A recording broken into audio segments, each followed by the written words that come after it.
Hello and welcome to the third English Today Business DVD. In this DVD, you can watch another 4 episodes of our story, On the Job, followed by the business skills section, Win-Win Language. We'll then look at the following topics: note-taking and report writing, Different levels of formality, the various grammatical forms we use to talk about the future. and the writing styles used in email communications. Have fun and enjoy your viewing.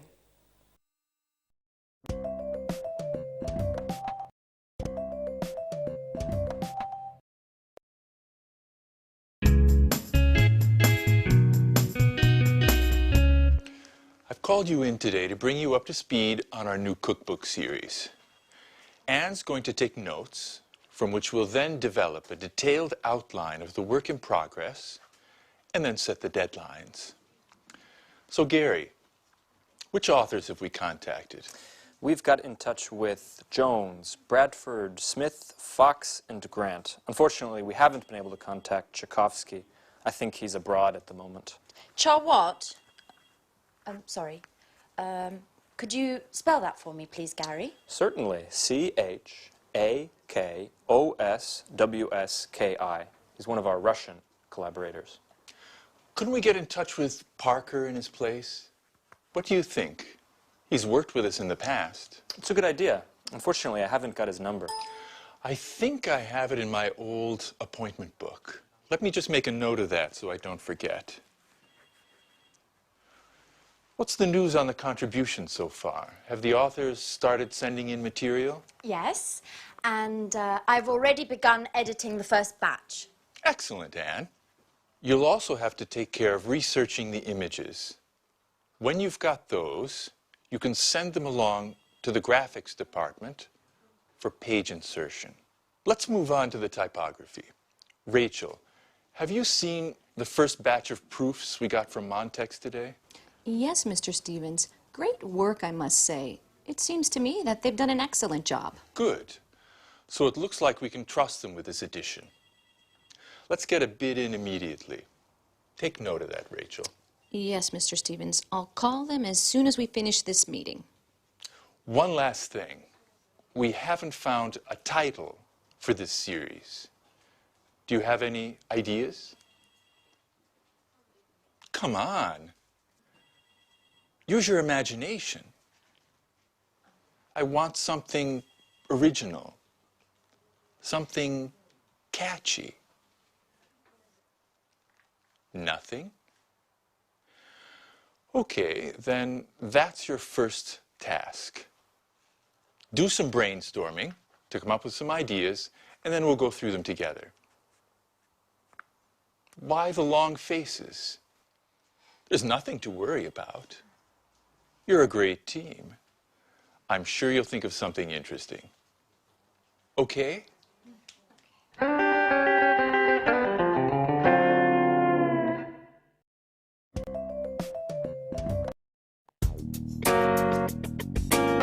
The purpose of today's meeting is to discuss the Smarty marketing campaign. Does anyone have any suggestions?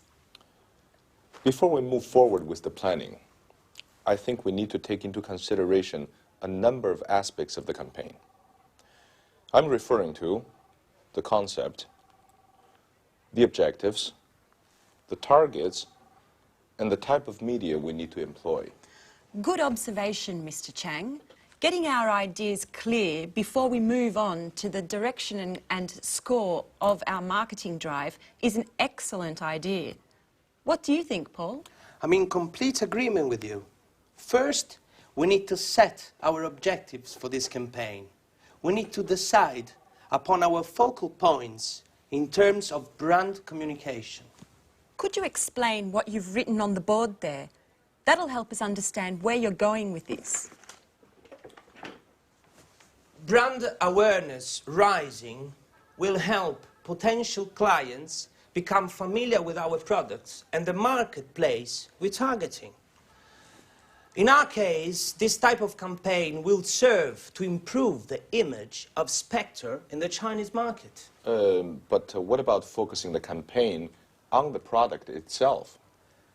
a product campaign is generally much more focused and serves to meet different objectives.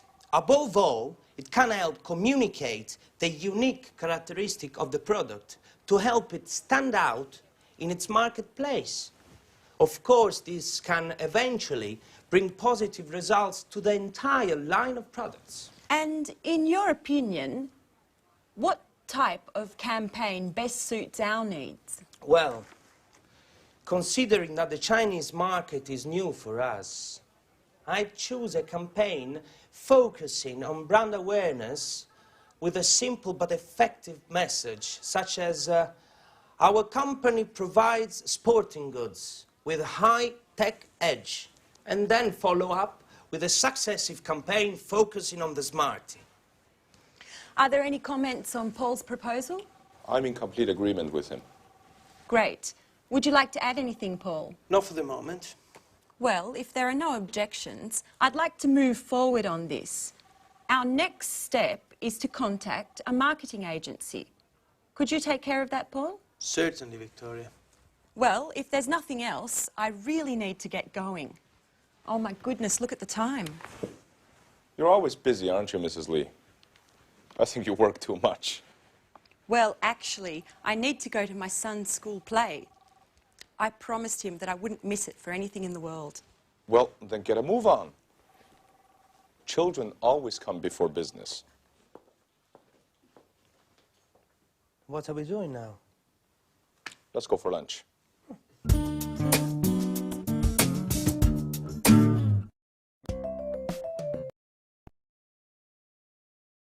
Good, so there you saw two different meetings.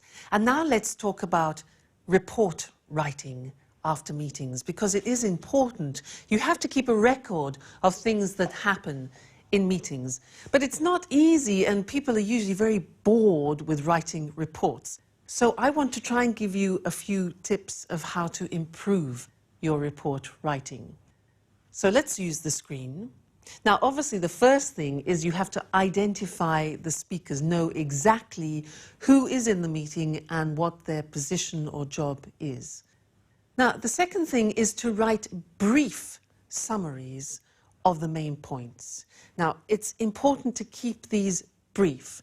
For example, Victoria's meeting. Let's think about that. Can you remember the content of that meeting? Well, we could say that the main points were, number one, brainstorming on the Smartie marketing campaign. That was the general activity at the beginning. So the first thing was brainstorming on the Smartie marketing campaign. Then the next important thing was setting objectives for the future steps. The third thing they talked about was the brand awareness of the campaign for China. That's the third most important thing. And then after, the future plan was contacting the marketing agency. So from that meeting, there were 4 main points to be recorded. Now, try to remember to keep your notes concise so that people can read them quickly. You don't want to have to read pages and pages of reports. There's no time, all right? Keep it concise. Then try to highlight, and this is very important, highlight the decisions made and the conclusions, because that's more important than saying what has been said. We want to know the conclusions, we want to know the decisions taking. And another important thing, probably the most important thing, is the action that is going to have to be taken in the future. So what are the actions to be taken, all right? Then, immediately after the meeting, try and write up your notes as soon as possible, because otherwise you tend to forget, all right? So as soon as possible. Fantastic. Now, how do we organize the report? What's the layout like? Well, it's really quite simple. You have an introduction where you state the relevant old business and also the new business. So that could be your introduction. Then in the main part, you specify the main discussion points of the meeting, as we mentioned before. And then in the conclusion, in the summary, you talk about the decisions and about the actions. So That would be an efficient report, not too long, the most important decisions, the most important conclusions and actions for the future. All right? Now, often in reports, we abbreviate language to make, again, the report shorter. And I want to look at some of those common abbreviations with you now. Look at the screen. E.g. means, for example. I.e. means that is. ETC, very common, is etc. CF, C.F means compare. C or CA means about or approximately. NB means note, take note of this. Approximately. DEPT is department. X, which is EXCL, means excluding. IMP dot is important. INCL means including. LTD is limited, often to describe companies. NO is number. P or PP is page or pages. Probs, P-O-R-B-S, probs, problems. RE, with reference to or concerning. REF is reference, just reference. V dot is very, and S/T is something. Now, these are very, very common abbreviations, and you can use them freely in your reports. It shortens the task. All right, so remember, when you're writing reports, keep it short, keep it concise and to the point. Concentrate on the decisions taken, the conclusions, and the plans for future actions. All right? Well, thank you very much, and we'll meet again in the next lesson. Bye.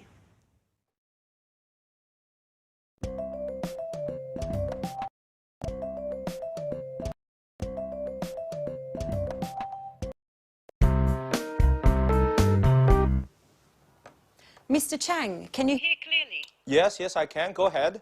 Okay, then let's begin. So, Paul, how's the marketing campaign coming along? We're putting together a complex communication strategy that's going to leverage different channels, from TV spots and radio jingles to magazine runs and banner advertising on the internet. The internet. Are you sure that'll bring about results? Absolutely, Victoria. The internet has enormous potential. Web marketing is direct and allows for niche advertising that builds better rapport with our clients.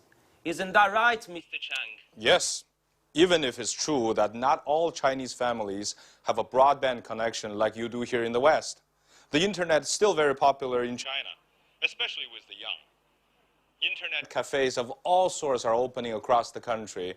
And according to the Chinese Information Technology Ministry, the number of avid internet users has already reached 120 million. Wow, I had no idea there was such a boom in information technology. Oh, yes.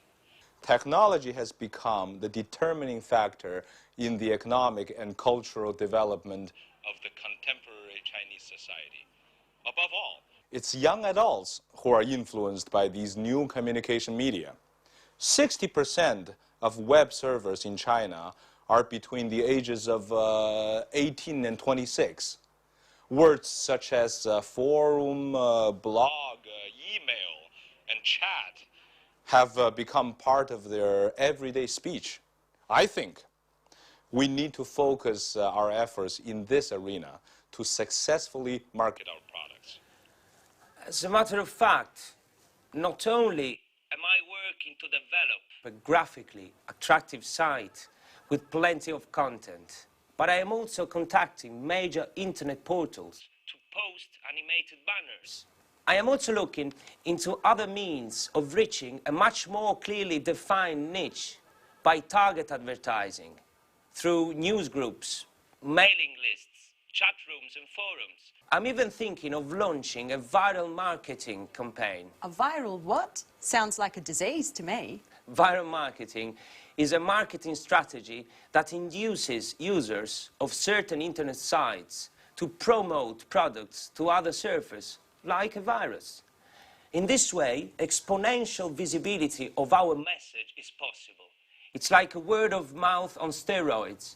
If we succeed, it's a low-cost communication strategy that has an extremely attractive growth potential that's hard to calculate. Pure genius. I must say, Paul, you're the tops when it comes to technology. Well, considering I spend so much time chatting. Don't tell me that you prefer friends made in virtual space. Well, to be truthful, I found my fiancée on the internet.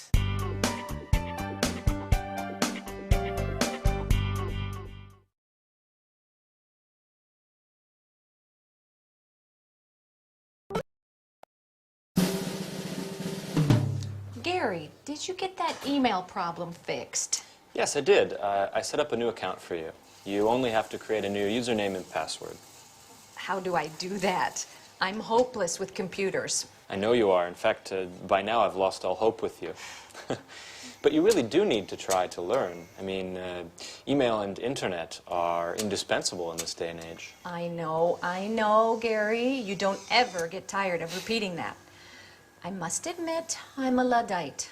How I miss the days when you wrote letters by hand and visited the library to do research. Everything's changed now.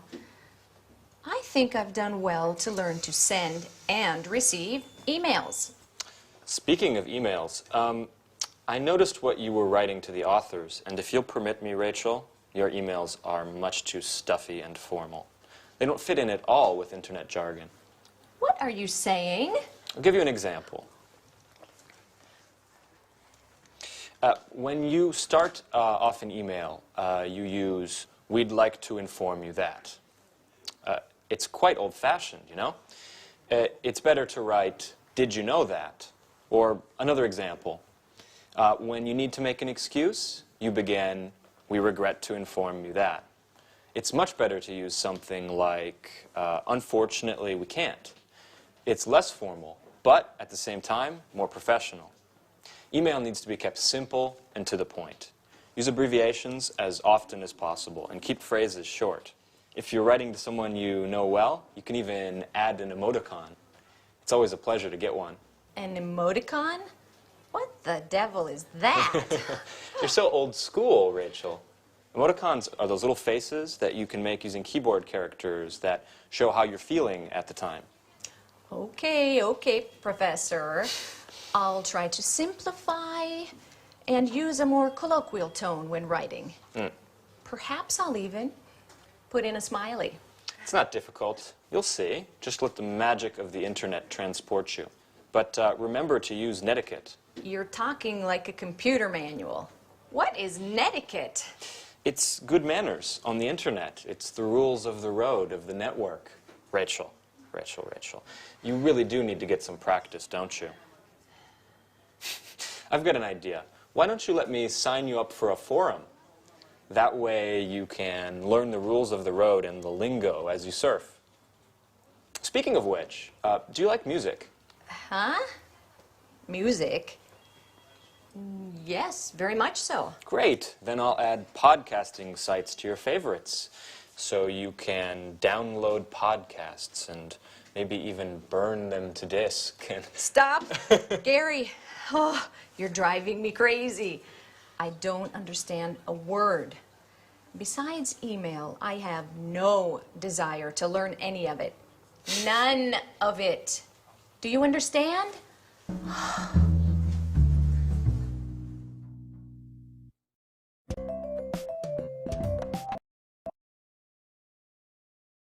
Good. Now, before talking about email writing, I want to talk about another concept which we've already looked at before.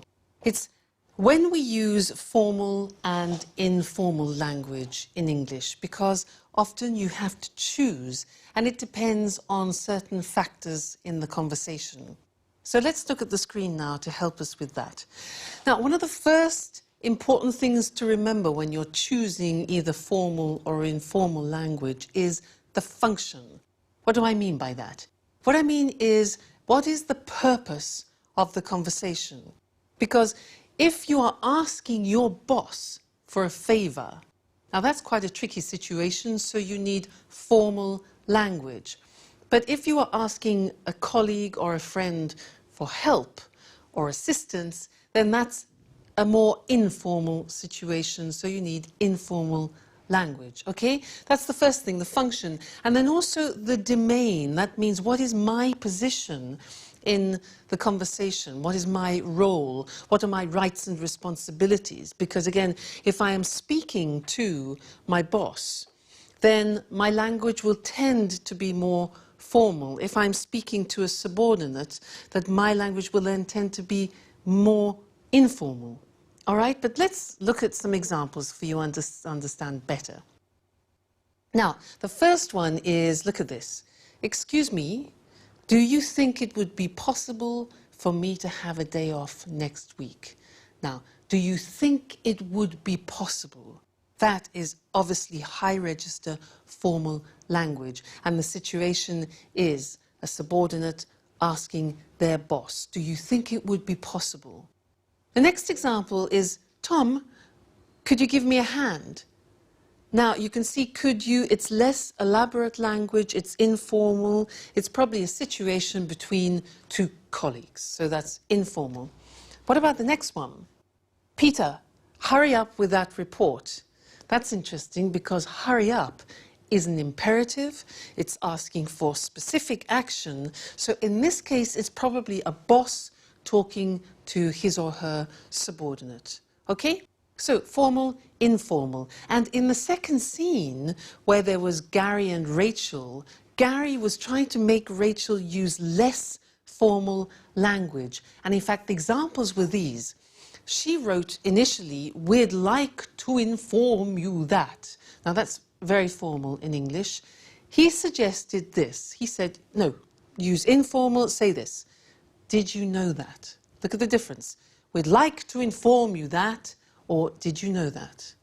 The other example that he drew to our attention was, she said, I regret to inform you that. Regret is a very formal verb.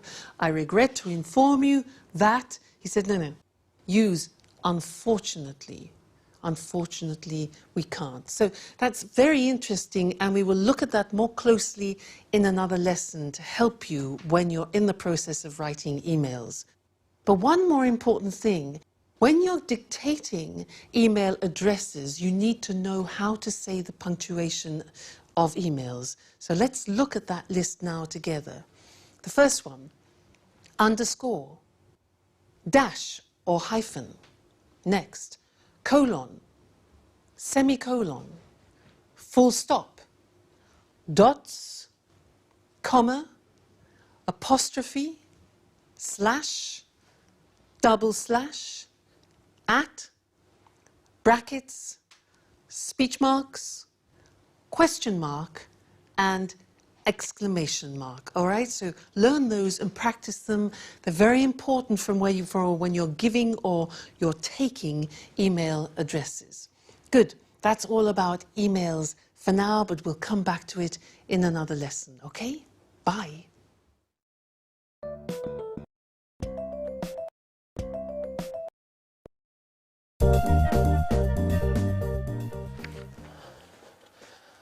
Hi, Victoria. Hi, Paul. Paul, what's the matter? You look awful. What? Haven't you heard? You know I've been away for 4 days. My boy was sick and the babysitter went to visit her mum. Did something happen while I was away? Only a disaster, Victoria. Total disaster. You're frightening me, Paul. Just calm down and tell me what's happened. Spectre has been bought by a Japanese multinational. Mrs. Frost has been fired. And Mr. Chang has been transferred to Atlanta, where he'll be in charge of a men's clothing department. What? Come on, Paul, you've got to be joking. I'm afraid not, Victoria. And there's more. You've been taken off the project. You're no longer in charge of the Smarty project. The headquarters have called in a marketing manager from Harvard. You'll be her assistant. And I don't envy your position at all. I spoke to her on the phone earlier, and she didn't seem to be friendly, to say the least. You know the type, Mr. Know-it-all. As a matter of fact, she's just sent this fax with her analysis of the sporting goods market and with a few of her tactics. The fax is entitled, "Study this thoroughly before my arrival." Oh my God, but why? Things weren't perfect. Spectre was having trouble, certainly, but they were indicative of a crisis that is being felt throughout the sector. In fact, that's why we launched the Smarty campaign targeting the Chinese market. We were trying to create some momentum, new opportunities. Things weren't going badly.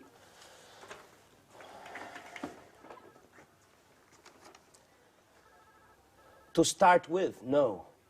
But then, the current negative trends were felt in this area as well. Low salaries were eroding consumer confidence, forcing us to raise prices to keep profits up. Add to that, the competition that literally beat us over the head. It's very difficult to compete in a market where raw materials and labor costs are so low. The final result was an excellent, high-quality product that was priced out of the market, which prevented us from competing.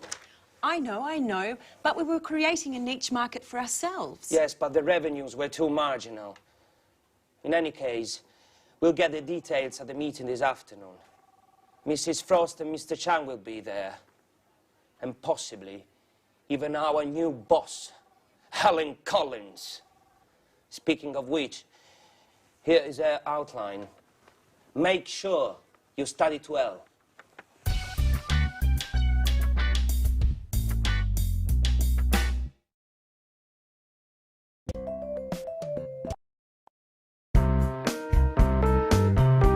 As you know, we're dealing with a very difficult situation at the moment. On the one hand, our revenues are sinking due to price battles with our competition and the fact that consumer demand continues to decrease. On the other hand, our internal costs continue to rise. The result is a significant fall in profits, which has forced us to sell out to a Japanese multinational. It's not a pretty picture. Couldn't we have considered corporate overhaul? Anything would have been better than this drastic solution. Improving company efficiency calls for massive investments that we are just not in a position to make. And with our books in the red, we couldn't move forward with these investments, not to mention the personnel cuts we would have had to endure. Believe me, Mrs. Lee, before we went ahead with the sales of Spectre to the Makiko Group, we took a number of other solutions into consideration. Unfortunately, none of these provided the answer. And what about the Makiko Group? How do they intend to resolve this current crisis? Makiko has already reorganized a number of firms in the past and therefore possesses the appropriate know-how. I do know that they plan to put a major restructuring of the company into action, from A to Z, corporate workflow and bookkeeping, management, sales and logistics, to name a few. Above and beyond that, they intend to introduce new direct marketing techniques to improve consumer satisfaction and improve corporate visibility in the marketplace. And how? What is the winning strategy? I don't know exactly, but I believe they want to create incentives through promotional strategies.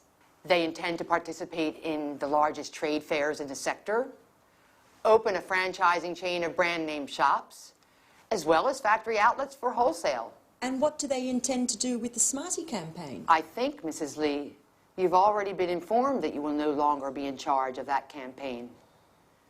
From that point on, you will be working with Mrs. Collins. Collins is a marketing manager that headquarters has chosen to send here to take charge of the Smarty account as well as other products.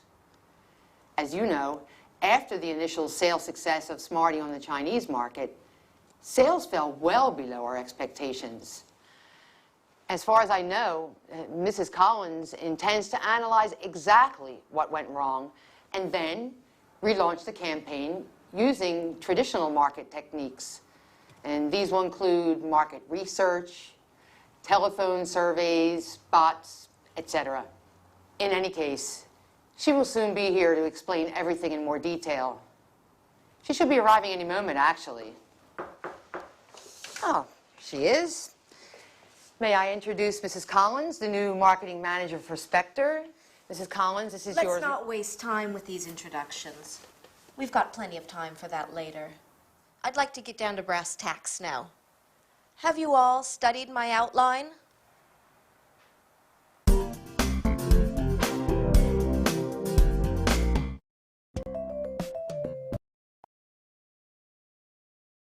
Well, that was pretty dramatic news, wasn't it? Big changes for the future. And in fact, that's what I want to look at right now with you, the future, and the different ways of expressing the future. Let's call on the screen to help us do that. Now, a lot of people think that in English, to describe the future, we use will. Well, that's true up to a point. But there are many other ways of expressing the future, depending on the type of possibility in the future that you want to talk about. So let's look at the examples. If you think that something could happen 40%, the possibility is 40%, you wouldn't use will. You would use these verbs. You could say, for example, this could, this may, or this might happen. Or this could, may, might not, the negative, create a problem. You see, these verbs here, could, may, and might, express 40% possibility of something happening in the future. Okay? Let's increase the possibility to 80%, and we need to change the verb. So the example would be, this shouldn't create a problem. So should expresses more 80% of possibility. Now there's another very interesting way of expressing this 80% of possibility. Maybe you don't know it. It's this. This is likely to create a problem. Now likely means probable. So this is likely to create a problem. The verb to be plus likely. Now if it's the negative form, we would say this is unlikely to create a problem. All right? Important, you'll hear it a lot describing future possibility. Then if you want to make a very strong prediction for the future, so we're talking about 100% possibility, that's when we use will, because we relate it to a strong prediction. And the examples are, this will create a problem. The negative would be, no, this won't particularly create a problem. Okay, this will and this won't create a problem. And in fact, in the video episode that we heard, the example that Paul said was, you'll be working with Mrs. Frost. That's what he said to Victoria. You'll be working with Mrs. Frost because that's a strong prediction. All right, so that's interesting. Different ways of expressing future possibility. Could, may, might, 40%. Should, likely, unlikely to, 80%. And then will for 100% prediction. Okay, so that's all we have to say for the time being on the future. Remember, different ways of expressing the future. Okay, that's the end of this lesson, and I look forward to seeing you again in the next one. Bye.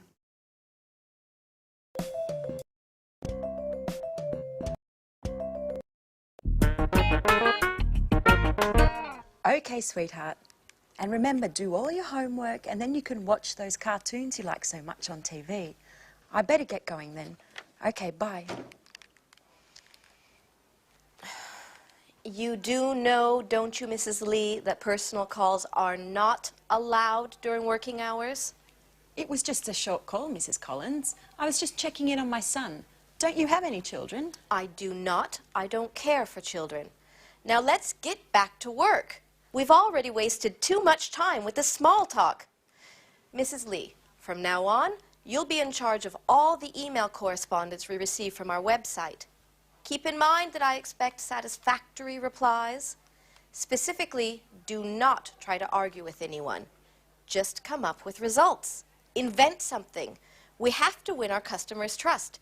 They have to know we can satisfy any desire they may have, even if we can't. But, Mrs. Collins, I've never been responsible for responding to clients' emails. Our personnel in customer service usually take care of that. I don't care how things were done in the past. Today we're off to a new start, and you'll take care of the tasks that I assign you. Have I made myself perfectly clear? I do not like to be challenged. Oh, by the way, Mrs. Lee, speaking of email, you'll soon be receiving your work schedule for next week. Goodbye.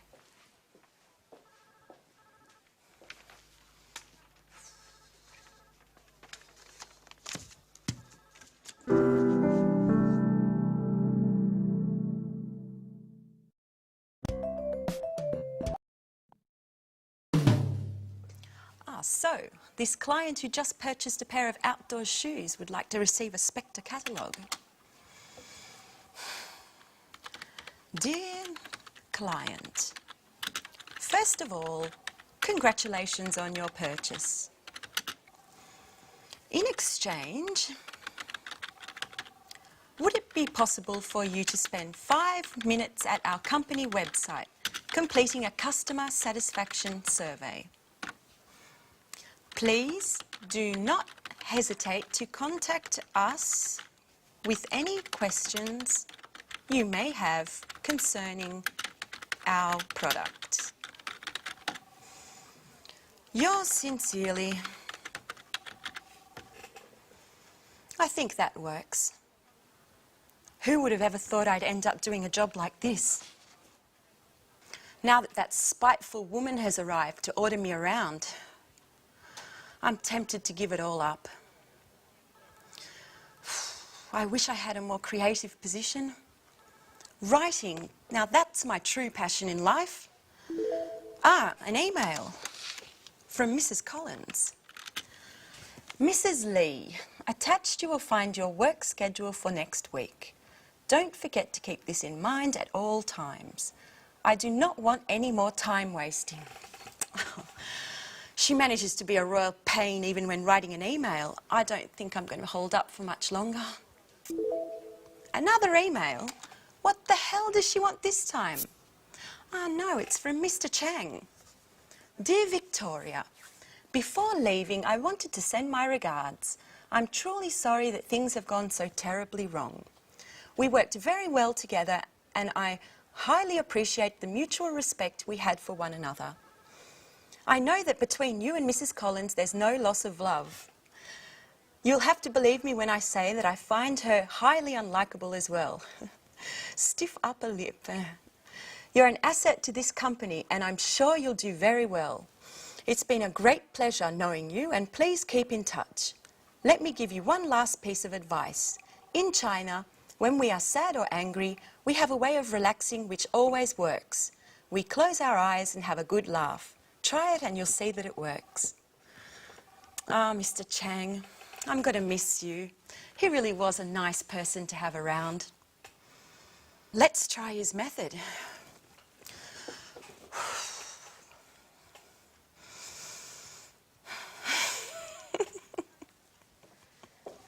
Mrs. Lee, what are you doing? Is this how you work?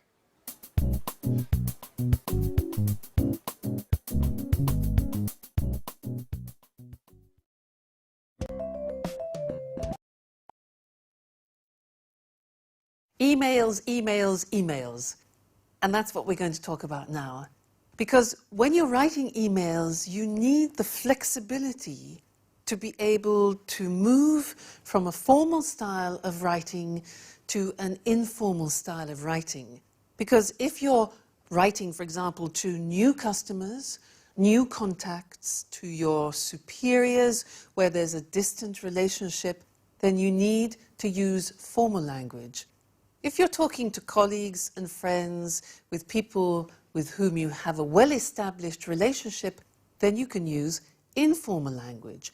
But you need to be able to move from one to the other with ease, and it's not so simple. So I'd like to give you some examples of differences between formal and informal expressions that we very often use in emails. Let's look at the screen to help us with this. Now, look at this example here. Very often we might begin an email in a formal way with this phrase. Further to your email of the 7th of July. Notice, further to your email. Now that's formal. How would we say that informally? Well, we would just write your email of. R-E, your email of. That's the informal way. Now, you try and guess every time the informal way. I will give you the formal way, okay? I apologize for not answering, but... You see, that's very formal. I apologize for not answering the gerund, but... What's the way of saying that in an informal situation? Yeah, you could say just simply, sorry I didn't answer, but. All right? Sorry I didn't answer, but. Next one. I'm writing with regard to the invoice of blah, blah, blah. I'm writing with regard to. How can you make that informal? Okay, we could say something like, just a note about invoice 7, for example. Just a note about. That's informal. Next one. I'm delighted to tell you that we won, for example, the business. I'm delighted to tell you is formal. Informal? You could say just simply, good news. We won the contract. All right? Good news. Next one. Again, very, very formal. I regret to inform you that we... I regret to inform you that. That's a formal verb, regret. What can you say informally? Just simply, unfortunately. Unfortunately, we lost the business. Okay, so you can see the difference. Very often the informal is much shorter and more concise and more familiar, obviously. Next one. Please find attached. Now that's when you're sending documents. The formal way usually is, please find attached documents, blah, blah, blah, blah, blah. Informally, yes, you could say, I've attached the following documents, blah, blah, blah, blah, blah. All right, next one. I'd be grateful if you could. Now, here are 3 typically formal expressions that we use very often in emails. Listen to these. I'd be grateful if you could. I wonder if you could. I wonder means it's a thinking process. Do you think you could? Now, English is full of very polite language, and that's an example. How can you make those less formal? Yeah, simply by saying, please could you, or please can you, right? Next one. Do not hesitate to contact me should you need any further information. Now that is a classic phrase that we use in emails. Do not hesitate to contact me should you need any further information. It's formal. How do you make it informal? Well, we could say, let me know if you need anything else. Quite simply, let me know if you need anything else. All right? Next one. At the end, often, of emails, you could say, I'll inform you on any developments. I'll inform you on any developments. Let's make that informal. We can say, I'll keep you posted. I'll keep you posted, which is an unusual expression. To keep someone posted, you need to learn it by heart, okay? And the last one, again, is a classic phrase. I'm looking forward to seeing you soon. I'm looking forward to seeing you soon. Informally could be just see you soon. Best wishes. All right? Good. So I hope that helps you be able to expand your repertoire of formal and informal language, because it's important for you to give the right impression when you're writing. Good. So that's all for now about emails, and see you again in the next lesson. Bye.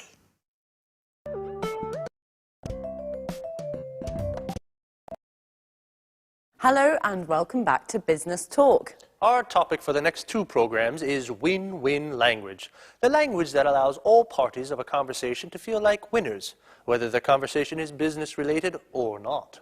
Eric and I will be demonstrating how the use of win-win language in an argument, a negotiation, or even an informal chat can ensure that both speakers involved come away satisfied.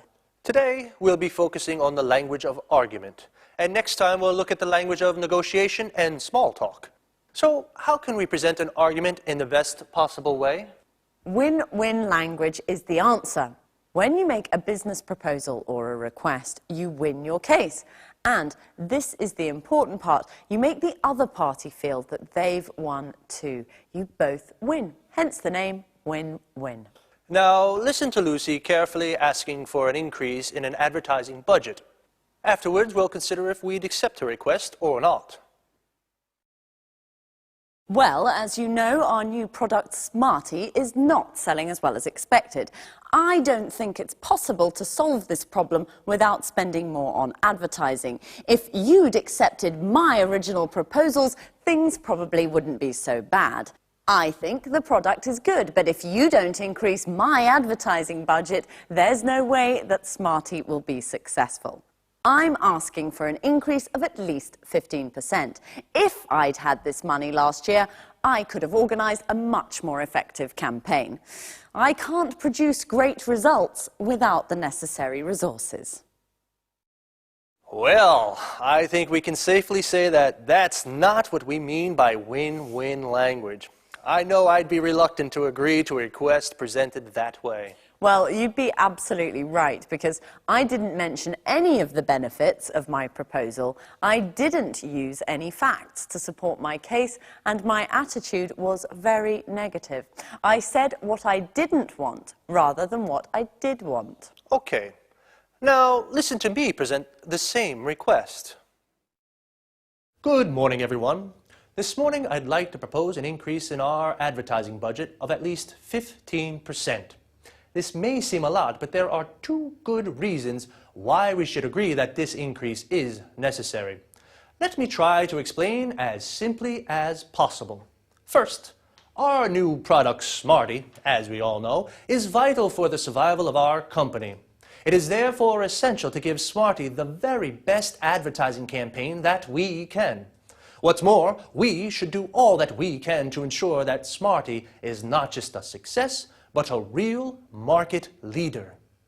The second reason is that with a bigger budget, we'll be able to create the sort of market image that our company needs if we are to survive in a world of global competition. Let's try to imagine a campaign where we can really enter the minds of ordinary people.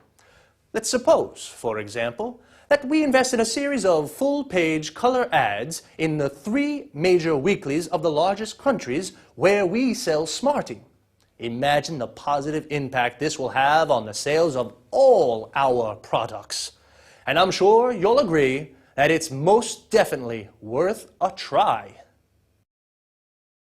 That's what I call win-win language. Well organised, emphasising a team spirit and the benefits of the proposal. Well, yes, I'm sure we'll all agree that my chances of getting that budget increase are definitely higher than yours. Well, that's all from us for now, so see you soon. Bye-bye.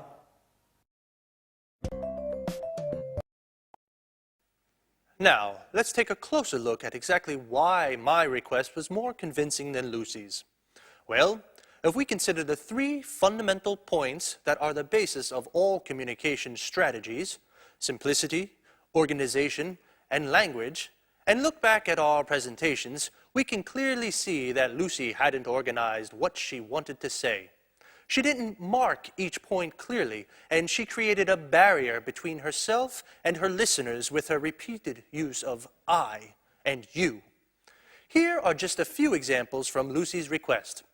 I don't think it's possible. If you'd accepted my original proposals, if you don't increase my advertising budget, there is no way that I'm asking for, I can't produce great results without. Remember, team spirit? Well, it's very important in win-win language, because if you and the person you're speaking to are on different teams, it means there will be a winner and a loser could be you. Notice also how Lucy's attitude and language are very negative. If we look at my budget increase request, we'll see a very different approach. First of all, I presented my case in a logical way.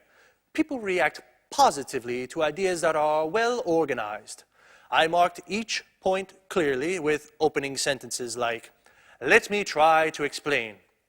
First, it is therefore essential to, what's more, we should. The second reason is that we will be able to. Let's try to imagine a campaign where we can. Let's suppose, for example, that we invest in." These opening structures are very useful. They organize your presentation logically and therefore make it clear and simple to understand. Notice, too, how the use of we and are make a huge difference. It puts the speaker and the listener in the same team and makes it possible for both to be winners. As well as organization, simplicity, and language, here are a few argument strategies to help you win your case. Present your proposal in a logical way. Emphasize the benefits of your proposal. Choose 2 or 3 strong arguments. Too many reasons can weaken your case. Be positive. Say what you want, not what you don't want. Use facts and figures to support your request.